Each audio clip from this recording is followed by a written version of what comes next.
Bien, Dios les bendiga de nuevo. La sección expositiva en la mañana de hoy va a estar en Lucas 14, del 1 al 6, y he nombrado este mensaje Jesús y el hombre hidrópico. Vamos a tener nuestro texto de oro en Oseas 6, del 4 al 7, y dice así: ¿Qué haré a ti, oh Efraín? ¿Qué haré a ti, oh Judá? La piedad vuestra es como nube de la mañana y como rocío de la madrugada que se desvanece. Por esta causa los corté por medio de los profetas, con las palabras de mi boca los maté, y tus juicios serán como la luz que sale. Porque misericordia quiero y no sacrificio, y conocimiento de Dios más que holocausto. Mas ellos, cual Adán, traspasaron el pacto, he allí prevaricaron contra mí. Sí, gracias te damos, Señor, en esta mañana. Te pedimos que tú bendigas este mensaje, que tú nos permitas oír tu palabra, entenderla y sobre todo ponerla en práctica. Ayúdanos, Señor, a perseverar en estas cosas, porque nuestro crecimiento radica en nutrirnos de tu palabra y practicarla. En el nombre poderoso de Jesús te damos gracias. Amén. Gracias, Señor. Bien, en la clase pasada, o el domingo pasado, estuvimos viendo y comentando sobre un grupo de fariseos que vinieron a Jesús a darle una advertencia acerca de que Herodes quería, ¿qué cosa? Quería matarlo, ¿sí? Y vimos la respuesta que Jesús le envía a Herodes, y aprendimos por medio de estos eventos que Dios es soberano y que nuestras vidas, como la de Jesús, no están en manos de reyes ni de hombres, sino de Dios. También vimos cómo Jesús se lamenta por Jerusalén y cómo este evento es el principio del fin para la religión y nación judía. En estos eventos aprendimos que debemos ser valientes y a tener confianza aun cuando estemos pasando por el peor de los momentos. En esta mañana veremos a Jesús entrar a casa de un fariseo que lo invita a comer. Era día de reposo, y como ya ustedes deben estar imaginando, esta invitación tiene una doble intención. Con todo, y veremos a Jesús que no se deja impresionar ni cede ante la presión. Él tiene un ministerio mesiánico que completar y el tiempo casi se agota. No es momento de retroceder, sino de ser audaz. En aquella casa el Señor se encuentra con alguien que detonará la presión al máximo. Y sin duda tendremos un banquete de la palabra hoy. Tenemos dos encabezados. Si Dios nos ayuda, estaremos terminando en menos de una hora. El primer encabezado es: estaba un hombre hidrópico. Y ya sé que ella no tiene la más menor idea qué significa hidrópico, pero lo va a aprender hoy. De hecho, estoy seguro que esta clase va a ser muy interesante para ti, ella. Y el segundo encabezado: lo sanó y lo libertó. ¿Sí? Eso es lo que vamos a estar viendo hoy, si el Señor así nos lo permite. Bien, yo voy a leer los textos. Y dice así: y aconteció que cuando Jesús entró en casa de uno de los principales de los fariseos, un día de reposo, para comer pan, ellos le estaban observando cuidadosamente. Y allí, frente a él, estaba un hombre hidrópico. ¿Sí? Bien, lo primero que tenemos que mirar acá es que lo que va a pasar hoy pasó un día de reposo. No es la primera vez que Jesús estaba en una situación similar. Hoy vamos a ver otros casos en el mismo Lucas donde Jesús estuvo en una situación similar. Pero para entender lo que está pasando detrás de esta invitación de un fariseo para que Jesús comiera en su casa, tenemos que irnos un tantito atrás. Y tenemos que irnos a Lucas 11:37. A Lucas 11:37 hasta el 54. Ahí está la cita, por si alguien, creo que a ella es la única que está anotando. Donde el evangelista Lucas nos relata de que Jesús había sido invitado a comer a casa de otro fariseo. En este caso no se presentó un problema de sanidad, pero sí se presentó un problema acerca de el ritual que tenían los fariseos de lavarse las manos. Esto ya lo vimos en clases anteriores. Y si alguien me está viendo online, y no ha visto este mensaje, ahí en nuestra cuenta de YouTube está el mensaje sobre estos eventos que estoy diciendo. ¿Qué pasó? No. Tienes que ver el mensaje nuevo si no te acuerdas, Eyele. Bien, pero Jesús responde a aquel fariseo que le había invitado, no solo explicando la realidad detrás de todos estos rituales y todas estas cosas, sino que Jesús pronuncia ayes contra los fariseos. Ayes es como decir maldiciones, presagios, cosas malas que le van a pasar a los fariseos por la falsedad de sus vidas y de su religión. Pero cuando Jesús está diciendo todos estos ayes contra los fariseos, los escribas que estaban allí le dicen a Jesús, ¿estás consciente de que cuando dices estas cosas a los fariseos, también nos ofendes a nosotros?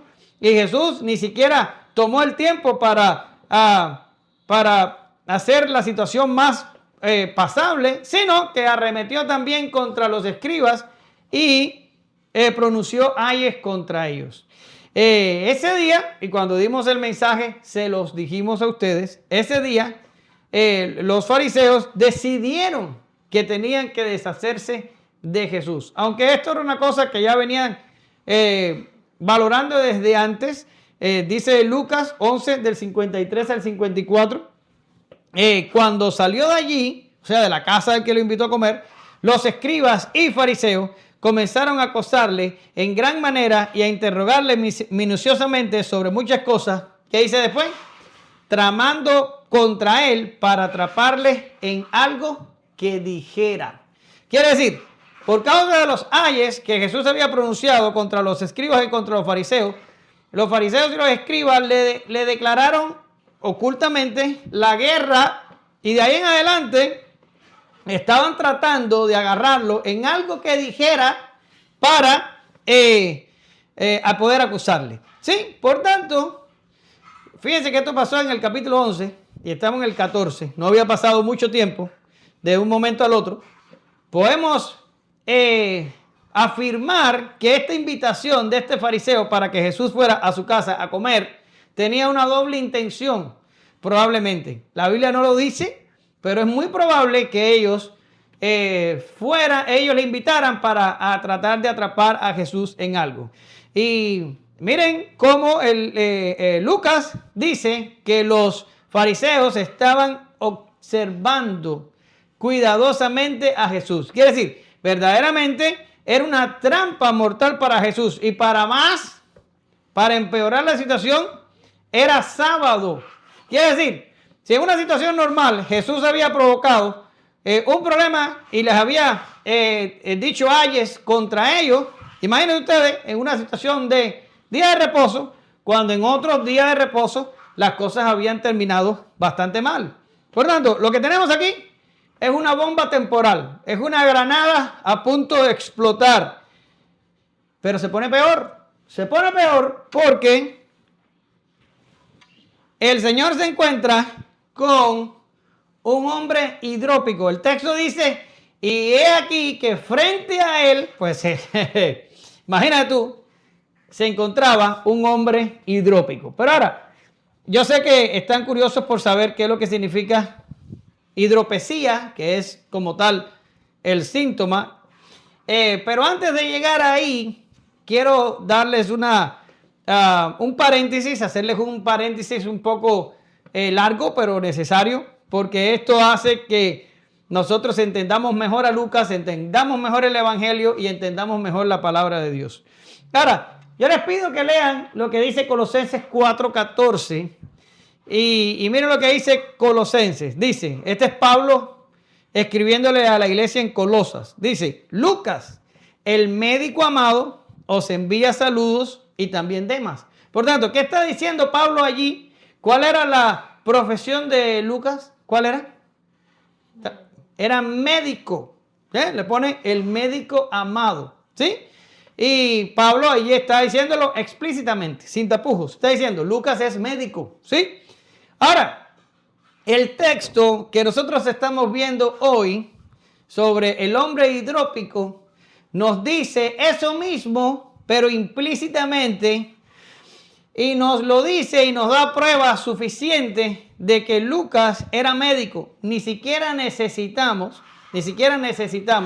que Pablo lo diga en Colosenses 4:14.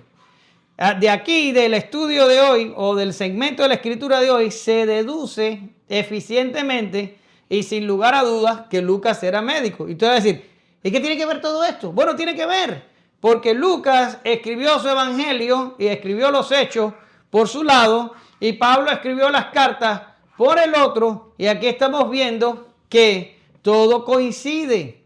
Lucas habla como médico y Pablo ya había dicho en otra carta que era médico. Pero acuérdense que ni Lucas, ni Pablo, ni los escritores del Nuevo Testamento se pusieron de acuerdo acerca de lo que iban a escribir.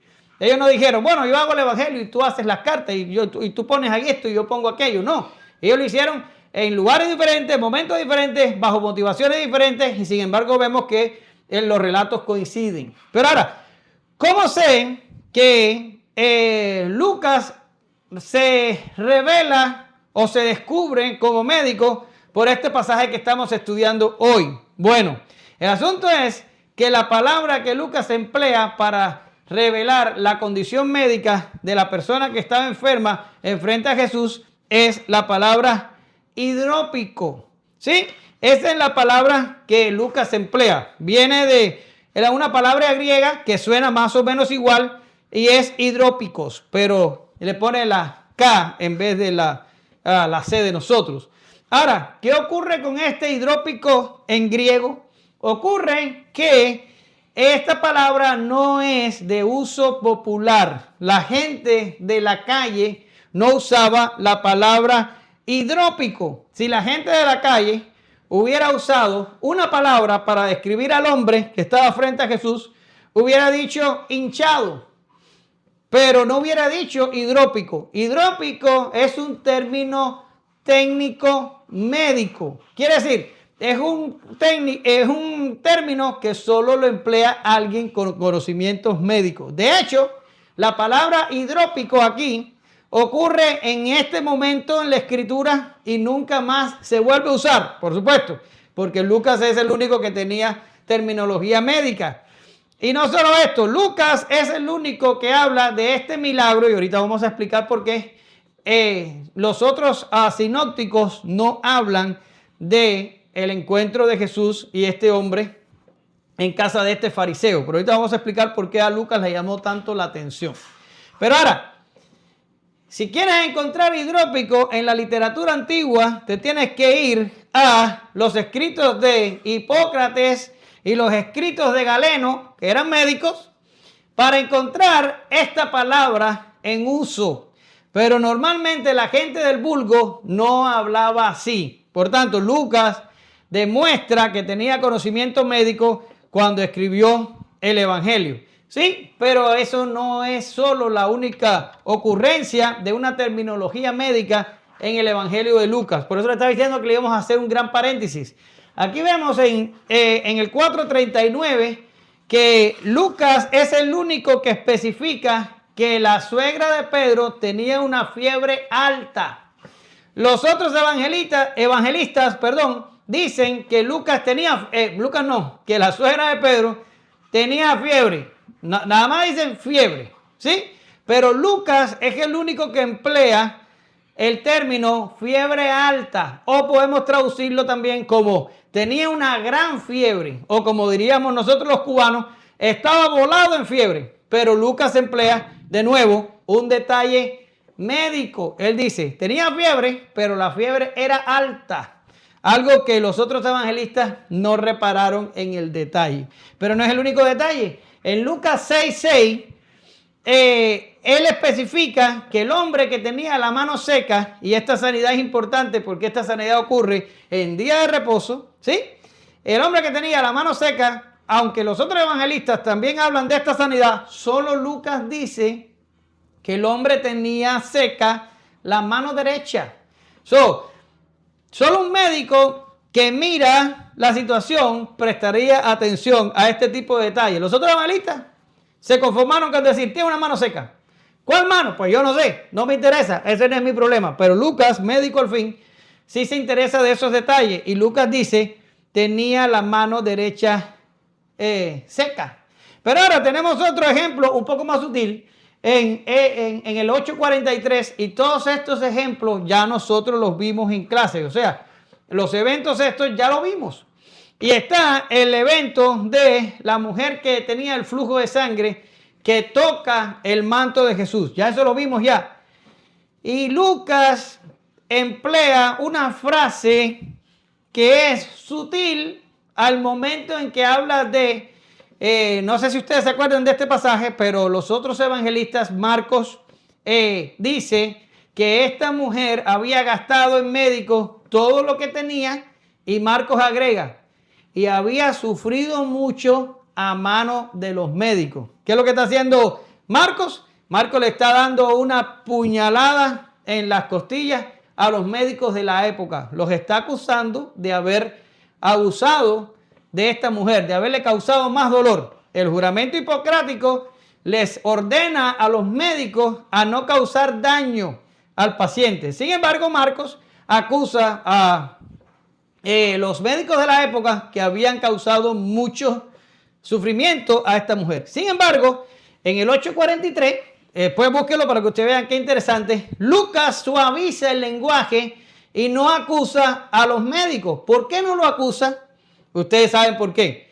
Porque eran colegas y el hombre tenía ética médica y no quiso confrontar el trabajo de otros colegas. Y Lucas simplemente dice, esta mujer gastó todo lo que tenía en médicos, pero no pudieron curarla porque la enfermedad era incurable. Y Lucas hasta justifica que los médicos habían fracasado porque en realidad la enfermedad no tenía cura. Sí, completamente típico de los médicos. Ellos entre ellos usan un lenguaje más sutil para no acusarse entre ellos. Y por último, no voy a hablar mucho de esto porque lo vamos a estudiar próximamente cuando lleguemos al capítulo 22. En el 22:44, Lucas es el único que relata de que Jesús en Getsemaní, cuando estaba orando, el Señor, comienza a sudar, y dice Lucas que sudaba como grandes gotas de sangre.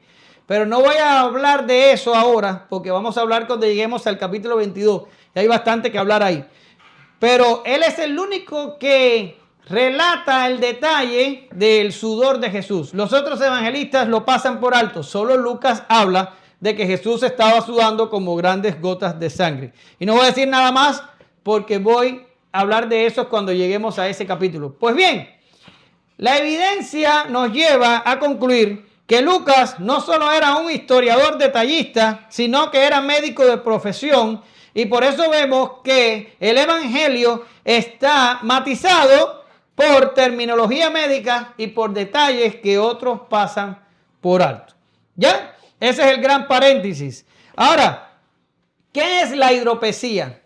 ¿Qué es la hidropesía? ¿Qué estaba padeciendo este hombre que estaba frente a Jesús? Bien, la palabrita a ustedes les suena difícil, pero no es más que edema. Ese es el término moderno para hidropesía. Y como tal, no es una enfermedad, es un síntoma. Es una señal clínica de que algo no está funcionando bien en el cuerpo. Y consiste, ya ustedes saben lo que es un edema, consiste en la acumulación anormal de líquido seroso en los tejidos o cavidades del cuerpo, como el abdomen, las piernas o pulmones. El cuerpo o la zona afectada se ve notablemente hinchada, la piel se estira y brilla.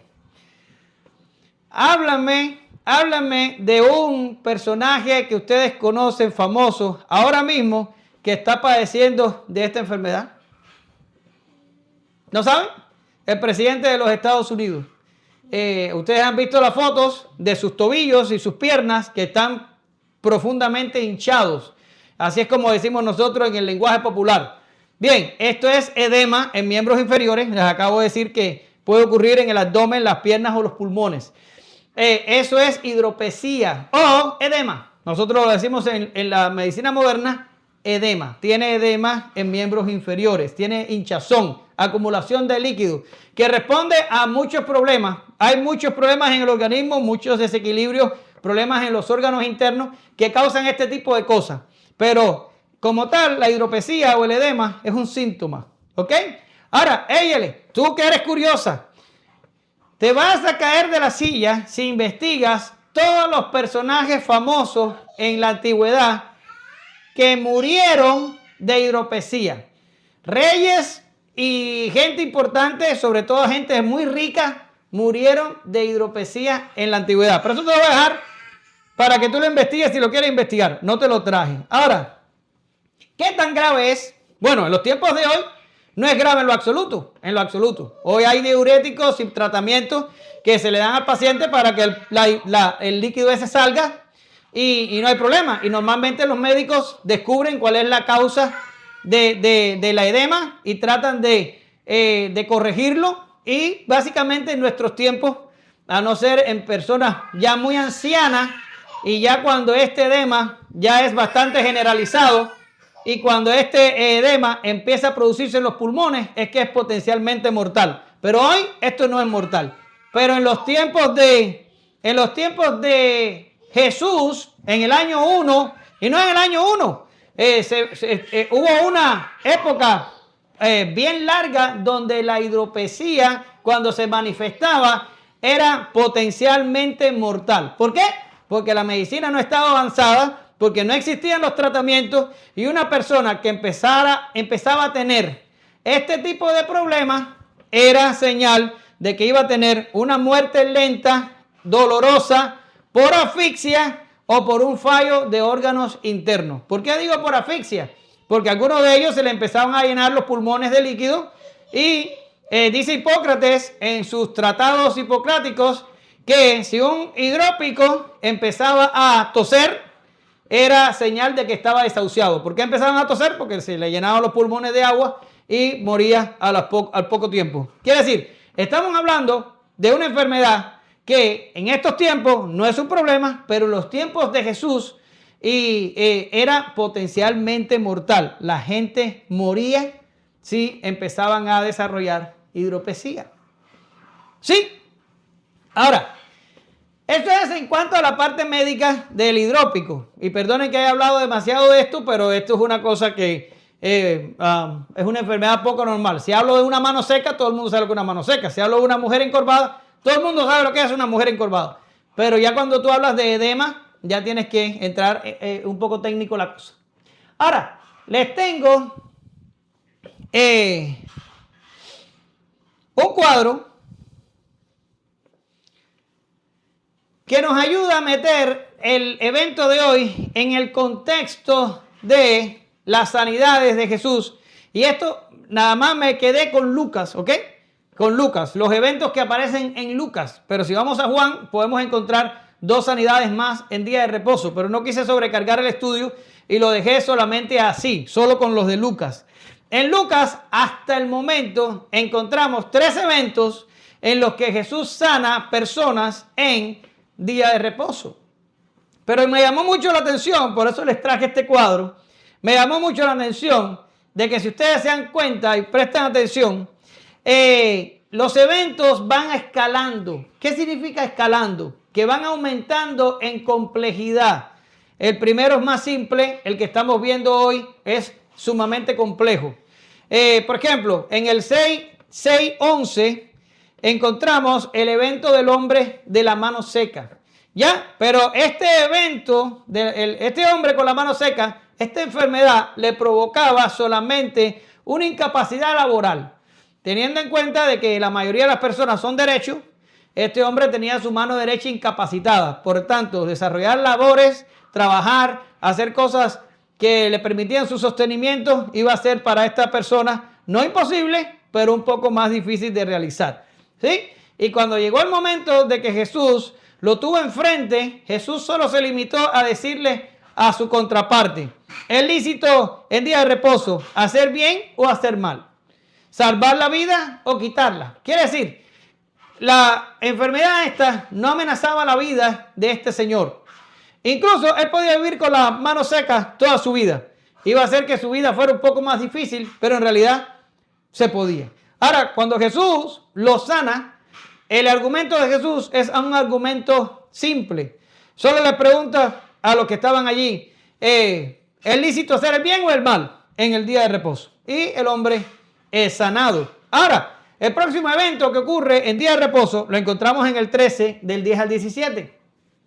Y nos encontramos a la que ya habíamos anunciado, la mujer encorvada, que hacía 18 años que estaba encorvada. Eso lo acabamos de dar nosotros hace unas 3 o 4 semanas nada más. ¿Sí? Ahora, esta mujer encorvada no solo ya tenía un problema de incapacidad porque estaba totalmente encorvada, el texto dice que no se podía enderezar, sino que nosotros hablamos en la clase que esto, a pesar del dolor crónico que conlleva el estar encorvado, esta mujer tenía un estigma social y emocional porque nosotros los hombres estamos hechos, y las mujeres también, cuando digo hombre lo digo en términos genéricos, estamos hechos para caminar erguidos y para que nuestra vista mire al frente, ¿sí? Mire hacia adelante y hacia el cielo si es necesario. Pero si una persona está encorvada de forma tal que no puede levantar la vista y se mantiene mirando a la tierra todo el tiempo, esto es un estigma social y emocional y genera sobre ella humillación. ¿Se dan cuenta? Y ya de esto hablamos. Pueden ir al mensaje si no se acuerdan. Por tanto, el argumento de Jesús se complica un poco. Ya no solo pregunta, ¿es lícito hacer el bien o el mal el día de reposo? No. Ahora Jesús dice, si desatan a su buey en sábado para que beba, ¿no debo yo desatar a esta hija de Abraham? No sé si se acuerdan cuando dimos el mensaje. Por tanto, ya no se trata ya de hacer el bien o de hacer el mal. Ya se trata de asistir a la necesidad de alguien, ¿sí? Él dice, si ustedes en sábado desatan al buey para que vaya a beber, ¿cuánto más yo no voy a desatar a esta hija de Abraham de una enfermedad que la ha tenido 18 años enferma? ¿Entienden? Ahora, yo te pregunto, si un buey no es desatado el día sábado para que tome agua, ¿se muere? ¿Se muere? ¿Un animal puede morir por pasarse un día sin tomar agua? No. Usted se puede pasar hasta 3 días sin tomar agua. Ya después del tercer día, ya la cosa puede complicarse. Pero hasta 3 días se puede pasar una persona normal. Y un buey, por no desatarse, el sábado no va a morir. No creo que vaya a causarle grandes problemas. Sin embargo, la ley concebía que en días sábados podían desatar el buey para que tomara agua. ¿Sí? No trabajaban con él, pero lo llevaban a tomar agua. Y no se consideraba trabajo. Ahora, ¿te dan cuenta? La complejidad del argumento aumentó, pero todavía no se considera una urgencia. Todavía no se considera algo imprescindible. Por tanto, esto me lleva a pensar que esta mujer encorvada ciertamente era bastante difícil vivir, pero estaba viviendo. Ciertamente su vida era un poco humillante, pero igual sobrevivía. Su vida no estaba en peligro. ¿Ya? Pero vamos a llegar al de hoy, y es el hombre con hidropesia. Y este hombre sí tiene un riesgo de muerte. Este hombre tiene riesgo de morir. El texto no dice cuán avanzada estaba la hidropesía. No sabemos qué nivel de acumulamiento de líquidos tenía, ni cuánto tiempo lo había estado padeciendo, ni si este hombre ya tenía tos y falta de aire, y a este hombre lo que le quedaban eran unos pocos días para morir, o quizás horas. Pero lo que sí sabemos es que esta enfermedad terminaría con su vida de no haber sido contrarrestada por Jesús. Por tanto, el argumento de Jesús aquí se vuelve a complicar. Ya no va a decir, ¿es lícito hacer el bien o el mal? O ya no va a decir, ustedes no sacan el buey a beber. No, miren el argumento. Jesús dice, ¿quién de vosotros, si su hijo o su buey, y aquí en la variante textual que yo les puse aquí, dice, si su asno o su buey? Bueno, no importa, ya sea que sea el hijo, o que sea un asno, o que sea un buey, si cae en un pozo, ya esto ya no es como dejar de beber por un día. Es algo que es más urgente, que es más es más como una emergencia. ¿Se dan cuenta? La situación escaló. De un buey que se necesita desatar para que tome agua el sábado, pasamos a un animal o a tu propio hijo que se cae en un pozo. Y el Señor dice, ¿no lo sacas tú inmediatamente? Quiere decir, el Señor evaluó la situación del hombre con hidropesía y vio que era una cosa urgente y entonces elevó la seriedad del argumento. Este es el contexto de lo que estamos tratando hoy. ¿Y por qué el Señor hace esto? ¿Por qué lo hace? Porque el Señor estaba convencido de que este hombre tenía riesgo para su vida. La mano seca y la mujer encorvada eran condiciones crónicas y discapacitantes, pero no necesariamente letales a corto plazo. La hidropesía es una falla de órganos internos que sin el tratamiento adecuado, y en aquel tiempo no había tratamiento adecuado, conduce a un fallo multiorgánico o a un edema pulmonar y muerte por asfixia. Quiere decir, el Señor sabía que este hombre estaba en riesgo de muerte. ¿Ya? Por eso Él eleva el argumento, lo escala. Ahora, para ya terminar con lo que es la hidropesía, vamos a hablar de su impacto sociocultural y es que cómo reaccionaba la gente que estaba alrededor de los enfermos con hidropesía. Bien, en aquel tiempo, y no voy a decir solo en aquel tiempo, porque aquí les traje una nota de Agustín, y Agustín vivió 350 años después que Jesús, pero por mucho tiempo, en los tiempos antiguos, se creyó que las personas que padecían, y miren para que ustedes vean qué interesante está esto, las personas que padecían de hidropesía era como un juicio de Dios o un castigo de Dios porque eran gentes que tenían un deseo incontrolable de pecar de alguna manera. Por ejemplo, la glotonería. Ellos podían considerar que un castigo por la glotonería, ¿saben lo que es glotonería, verdad? Era la hidropesía. O una persona demasiado avariciosa. O una persona demasiado codiciosa. Una persona que quería más y más y más y nunca se saciaba y nunca se saciaba. Ellos entendían que si una persona padecía de hidropesía, lo padecía como castigo de Dios por tener un deseo insaciable de algo pecaminoso. ¿Lo entienden? Mira lo que dice Agustín y prestenle atención. Hay oro, hay plata. Son buenos, no porque te pueden hacer bien, sino porque puedes hacer el bien con ellos. Ahora escucha, tú tienes oro y plata y deseas más oro y plata. Tienes y deseas tener. Estás lleno y sediento a la vez. Esto es una enfermedad, no es una riqueza. Cuando los hombres tienen hidropesía, están llenos de agua y sin embargo tienen sed. Es impresionante las palabras de Agustín aquí. Él te dice, cuando tú eres rico y quieres más riqueza, en realidad no eres rico, en realidad tienes una enfermedad. Tienes un deseo incontrolable en tu ser que no te permite avanzar ni ser feliz. Quieres más y nunca te sacias. Y él lo compara con la hidropesía y dice, la gente con hidropesía están llenos de agua, sin embargo tienen sed. Y les voy a explicar esto rápido porque no se lo dije anteriormente. ¿Qué pasa? Que cuando la persona tiene edema, ese líquido seroso pasa a el espacio intersticial, pero el agua no está dentro de la célula, está afuera. Quiere decir, el agua está allí, pero el cuerpo no lo aprovecha. El cuerpo está lleno de agua, pero esa agua no lo ayuda a hidratarse. Por tanto, el cerebro piensa que no tiene agua y le manda una señal a la persona diciendo, toma agua que tengo sed. Sí, quiere decir, el cuerpo está inflamado por el agua, pero esta persona tiene sed porque donde tiene que tener el agua no la tiene, porque el agua salió por un problema de mal funcionamiento, desequilibrio de algún órgano interno.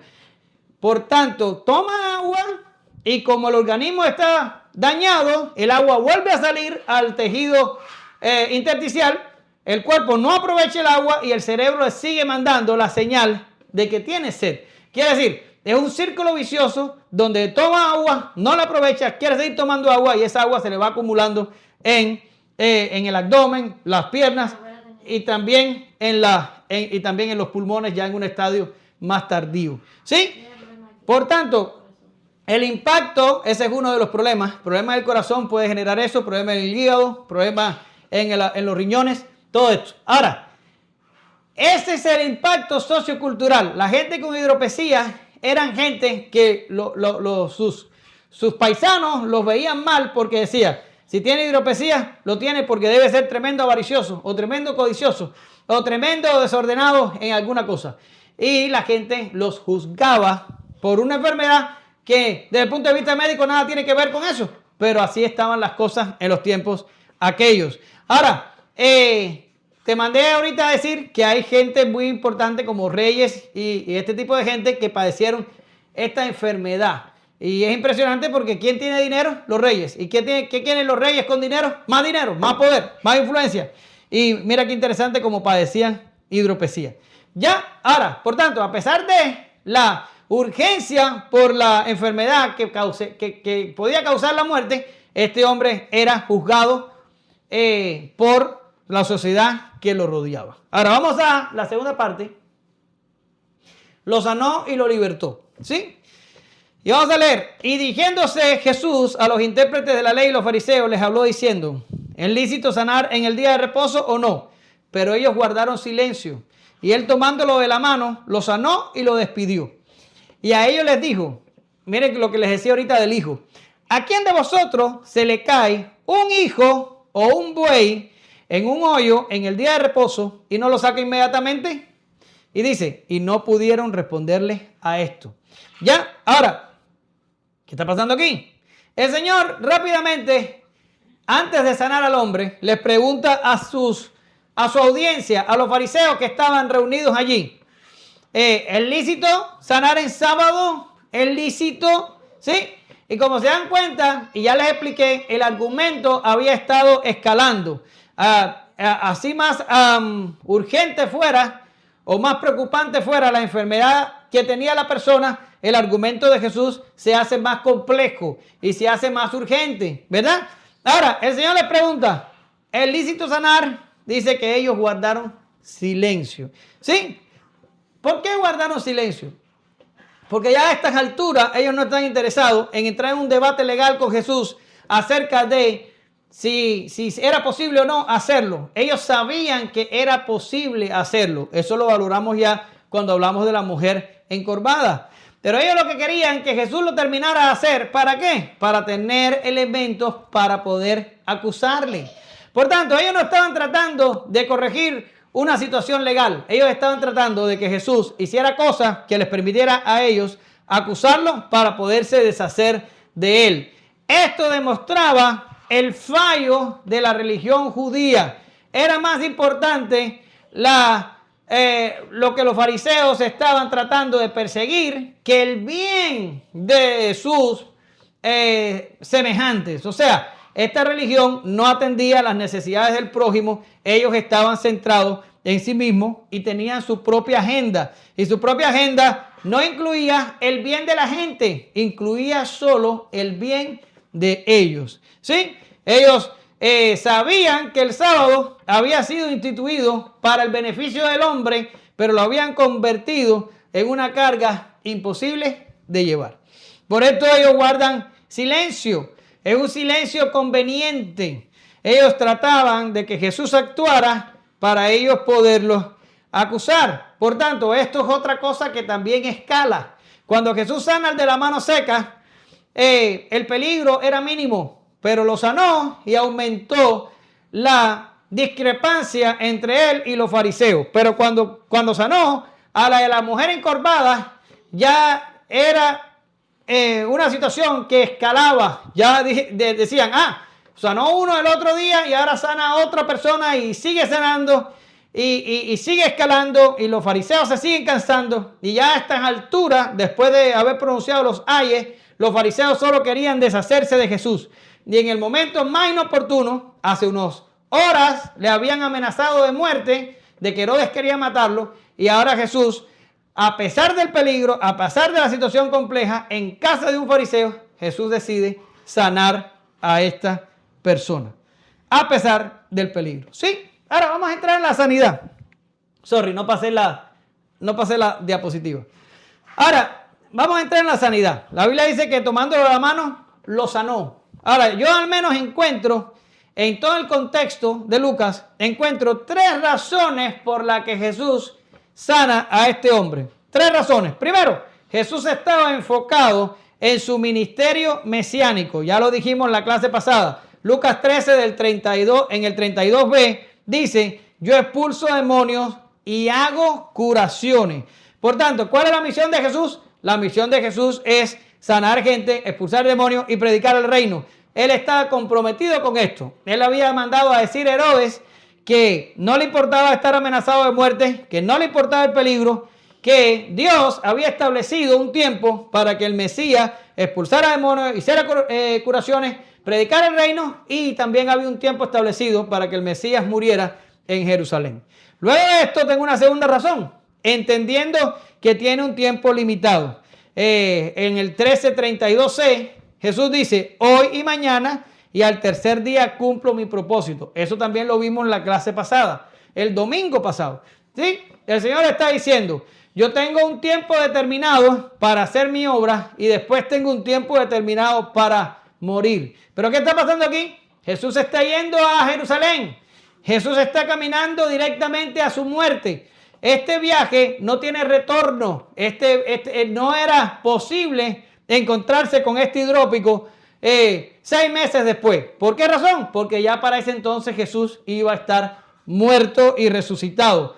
El Señor le quedaba un tiempo muy corto de ministerio. Por tanto, no podía desperdiciar las oportunidades que se le presentaran. ¿Sí? Y la tercera razón la encontramos un poquito más adelante en Lucas, o más atrás, si se quiere ver, Lucas 7:13, cuando dice, este fue cuando se encontró con la viuda de Naín, y dice, al verla, el Señor tuvo compasión de ella y le dijo, no llores. Por tanto, Jesús sanaba, no solo porque tenía un ministerio mesiánico, y sanaba, no solo porque le quedaba poco tiempo, sino porque tenía compasión de la gente. Él vio a este hombre en riesgo de muerte y tuvo compasión de él y lo sanó. Por tanto, efectivamente, en un instante Jesús sanó al hidrópico. Dice que lo tomó, o hay otro texto que dice lo agarró y le sanó. Que decir, fue una cosa instantánea. Al sanarlo, Jesús no solo salvó su vida física, sino que lo limpió del juicio moral que los fariseos sentados a la mesa probablemente estaban emitiendo en silencio. Ahora, y esta es la razón de por qué Lucas incluye este milagro en su evangelio. Es el único que lo incluye. ¿Por qué lo incluye? Porque desde el punto de vista médico, esto es asombroso. La hidropesía implica implica litros de líquido atrapados en el cuerpo.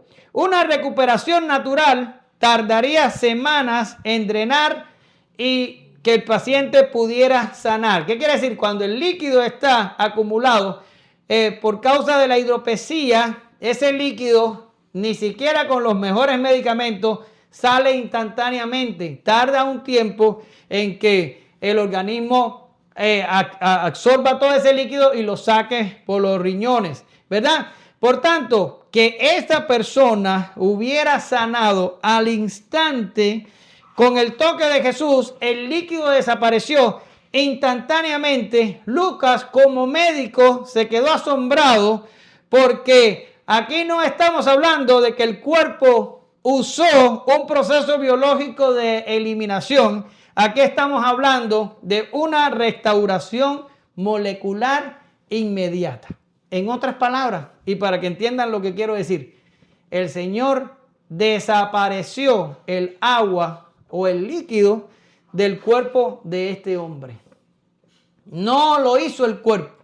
Si lo hubiera hecho el cuerpo, hubiera tardado días, semanas en que toda esa inflamación disminuyera a la vez que sacaba el líquido. Pero este hombre fue sano al instante. Y eso significa que el Señor agarró con su poder ese líquido y lo sacó del espacio intersticial. ¿Qué pasó?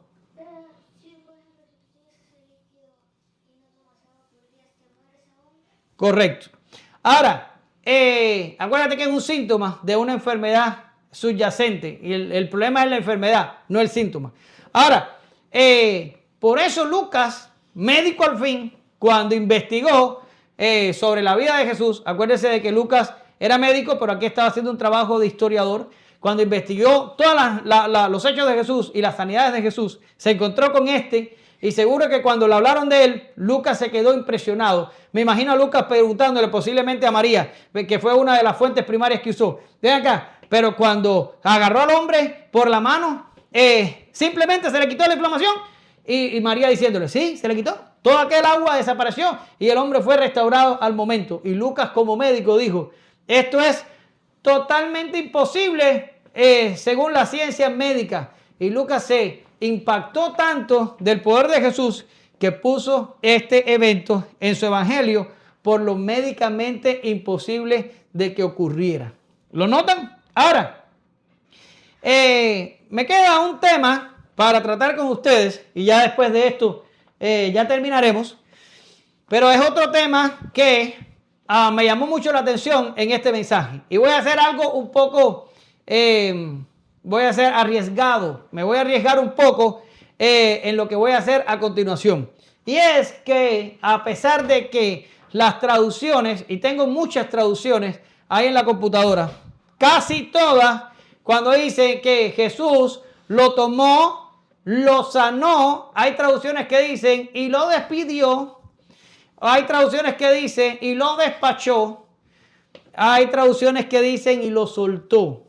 Pero no encontré una sola traducción que dijera lo tomó, lo sanó y lo libertó. Sin embargo, yo, después de haber visto el pasaje y haberlo estudiado minuciosamente, me inclino a pensar de que me gustaría más traducir en vez de y lo despidió, me gustaría traducir como y lo libertó.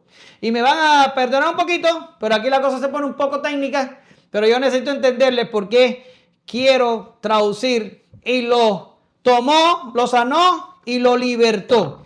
En la palabra que emplea Lucas allí, para que es traducida por las diferentes versiones, como y le despidió, ¿sí? Que está allí, es una palabra griega que más o menos así se pronuncia, apilesen o apilesen, whatever sea la pronunciación, es algo así parecido, ¿verdad?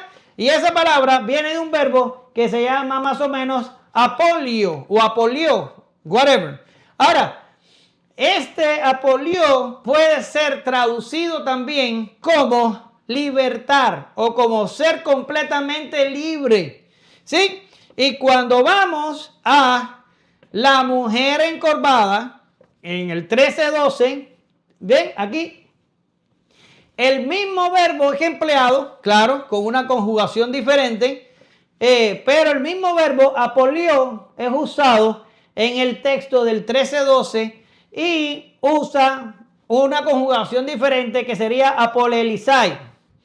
Y el apolelizai es traducido como libre. Hay otras traducciones que dicen, eres completamente libre de tu enfermedad.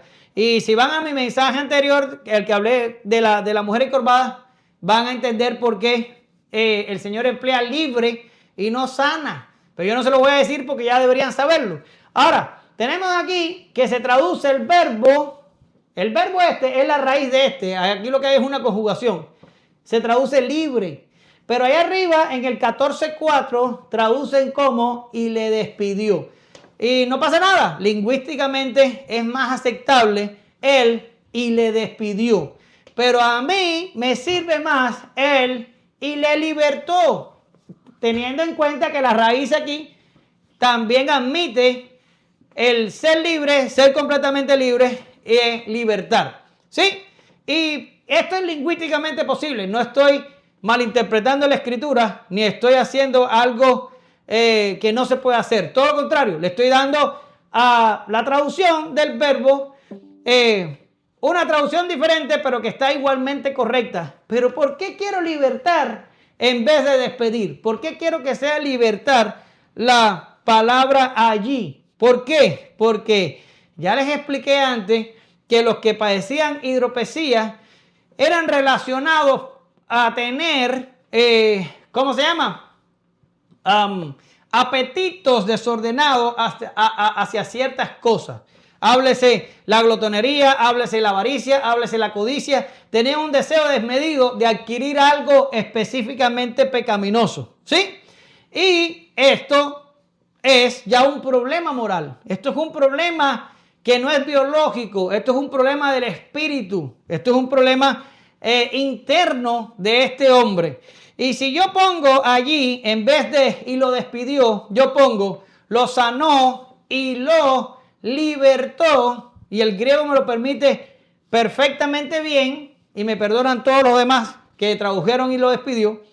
Estoy queriendo decir, o estoy tratando de demostrar, que Jesús en este caso no solo corrigió el problema biológico de este hombre, no solo desapareció molecularmente hablando toda esa inflamación excedente por causa del líquido, todo ese líquido lo desapareció y recuperó el cuerpo y sanó la causa subyacente, y este hombre lo dejó biológicamente sano, sino que Jesús fue más allá y le cortó la atadura, lo libertó espiritualmente hablando y le solucionó el problema moral que tenía. O sea, si este hombre era avaricioso, este hombre era codicioso o glotón, o tenía un apetito desordenado y pecaminoso acerca de cualquier cosa, Jesús lo libertó también de esa atadura.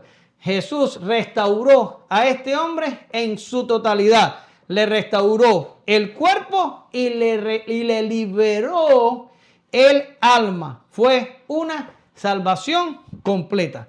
Por eso es que me gustaría más traducir allí libertó. Y si alguien me ve en las redes sociales, pueden darme su opinión en los comentarios acerca de si están de acuerdo o no con la interpretación que estoy dando yo aquí de este pasaje.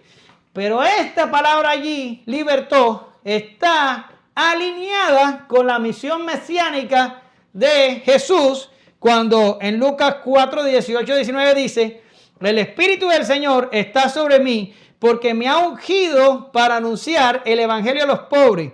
Me ha enviado, ¿qué dice? Para proclamar libertad a los cautivos. Libertad, ¿sí? Y la recuperación de la vista de los ciegos, para poner libertad a los oprimidos y para proclamar el año favorable del Señor. De nada le hubiera servido a este hombre que Jesús le sanara el cuerpo si iba a seguir con su deseo pecaminoso que le iba a traer eventualmente la perdición de su alma. Pero Jesús sanó y libertó a este hombre en su totalidad. Sí, me quedan 4 minutos para hablar sobre lo que me falta. ¿Quién de vosotros, le habla al Señor, quién de vosotros se le cae un hijo o un asno o un buey en un pozo en el día de reposo y no se mete y lo saca? ¿Sí? En el hombre de la mano seca la pregunta fue simple: ¿es lícito hacer el bien o el mal? En la mujer encorvada implicó sacar a beber un buey, pero con el hombre hidrópico es el hijo o el buey los que están en el pozo. Este caso era más desesperado y Jesús usa un ejemplo más drástico. Tampoco hay que olvidar que Jesús corría ahora más peligro que antes. A estas alturas todo estaba al límite. La enfermedad del hombre, el peligro de Jesús y el ejemplo de la enseñanza. A los fariseos se le había vuelto más extrema. Aún así, ellos no se movieron ni un ápice a favor de la enseñanza de Jesús, ni tampoco a favor del enfermo. ¿Ustedes saben por qué? Porque el enfermo no eran ellos. El enfermo no era su hijo ni su buey. El enfermo era el prójimo. ¿Y a quién le importa, según los fariseos, un prójimo? ¿Sí? Pero mira lo que dice el texto. Primero de Juan 3:14. Nosotros sabemos que hemos pasado de muerte a vida porque amamos a los hermanos. El que no ama permanece en muerte. Esta gente se amaban a sí mismos, pero no amaban a su prójimo, demostrando así que estaban practicando una religión externa. Y dice el texto: no pudieron responderle, guardaron silencio. Es la prueba de la complicidad. Obtuvieron lo que querían, pero sus endurecidas conciencias débilmente les acusaban. Ellos sabían que estaban mal, pero no les importaba, como tampoco les preocupaba el enfermo. Este es el clímax de la falsedad de estos hombres. Por un lado, estaban dando apariencia de santidad y celo por los mandamientos de Dios, pero en verdad despreciaban a su prójimo, evidenciando su profundo desprecio por Dios y su palabra. Un observador externo pudiera haber podido poner excusas en las sanidades anteriores porque no estaba en peligro la vida, pero ahora era evidente, los fariseos no estaban dispuestos a empatizar ni a mostrar caridad por sus semejantes. Mira lo que dice aquí. Y le dijo, amigo, ¿cómo entraste aquí sin traje de boda? Y él enmudeció. Este es el hombre que no fue vestido correctamente al banquete de bodas. Y cuando se le pidió cuentas, no tenía nada que decir. Él sabía que estaba mal desde el principio. Así estaban esta gente. No pudieron responderle al Señor porque su complicidad los delataba. Ellos sabían que estaban mal, pero ellos querían estar mal. Miren Mateo 12:7 que dice, pero si hubieran sabido, y esto tiene que ver con el texto áureo que leímos al principio, pero si hubieran sabido lo que significa misericordia quiero y no sacrificio, no hubieras condenado a los inocentes. ¿Sí? A estos fariseos solo les preocupaba ellos mismos, no se preocupaban absolutamente por nadie más. Concluyo, una religión rota, ese es el diagnóstico, y el mal ya no tenía cura. La cúpula religiosa de la nación estaba resuelta a ser la oposición de Jesús. A pesar de que ni las más perniciosas enfermedades podían resistir al Señor, había algo que se mostraba contrario, la dureza del corazón de los líderes judíos. Los demonios huían, las enfermedades se iban, la naturaleza obedecía, pero los fariseos se aferraban a su tradición y volvían la espalda al esperado Mesías. Pero Jesús no se detenía. Avanzaba triunfante a Jerusalén, sanando y libertando, anunciando el reino y el juicio venidero. Era un anuncio doble. El hombre hidrópico regresó a casa sin la enfermedad que amenazaba su vida y sin la atadura que condenaba su alma. Pero los fariseos siguieron sin cambios. Detrás de estos eventos vemos al Dios soberano dispensar gracia y misericordia a unos y reafirmar el juicio de otros. Y todo para su gloria. Los que somos del primer grupo, adoremos y mostremos gratitud.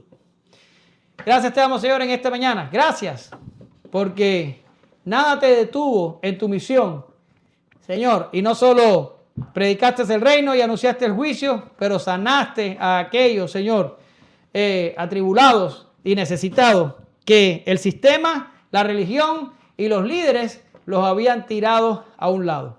Pero qué bueno que tú peleaste por el necesitado, por el olvidado, por el menesteroso, que tú alimentaste al hambriento y levantaste al caído, Señor. Y qué bueno que en su momento te ofreciste por el pecado de nosotros para quitar de nosotros la condenación.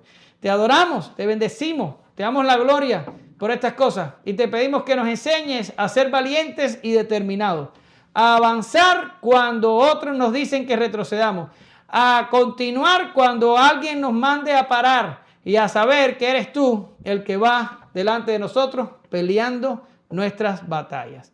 Te adoramos, te bendecimos, te damos gracias. En el nombre poderoso de Jesús. Amén. Gracias, Señor.